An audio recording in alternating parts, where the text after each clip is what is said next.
اور تم سے حیض کے بارے میں دریافت کرتے ہیں، کہہ دو وہ تو نجاست ہے، سو ایام حیض میں عورتوں سے کنارہ کش رہو،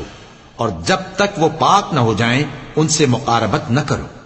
ہاں جب وہ پاک ہو جائیں تو جس طریق سے اللہ نے تمہیں ارشاد فرمایا ہے ان کے پاس جاؤ، کچھ شک نہیں کہ اللہ توبہ کرنے والوں اور پاک صاف رہنے والوں کو دوست رکھتا ہے۔ تمہاری عورتیں تمہاری کھیتی ہیں، تو اپنی کھیتی میں جس طرح چاہو جاؤ، اور اپنے لیے نیک عمل آگے بھیجو، اور اللہ سے ڈرتے رہو، اور جان رکھو کہ ایک دن تمہیں اس کے روبرو حاضر ہونا ہے۔ اور اے پیغمبر، ایمان والوں کو بشارت سنا دو، اور اللہ کے نام کو اس بات کا ہیلا نہ بنانا کہ اس کی قسمیں کھا کھا کر سلوک کرنے اور پرہیزگاری کرنے اور لوگوں میں صلح و سازگاری کرانے سے رک جاؤ، اور اللہ سب کچھ سنتا ہے، جانتا ہے۔ اللہ تمہاری لغو قسموں پر تم سے مواخذہ نہیں کرے گا،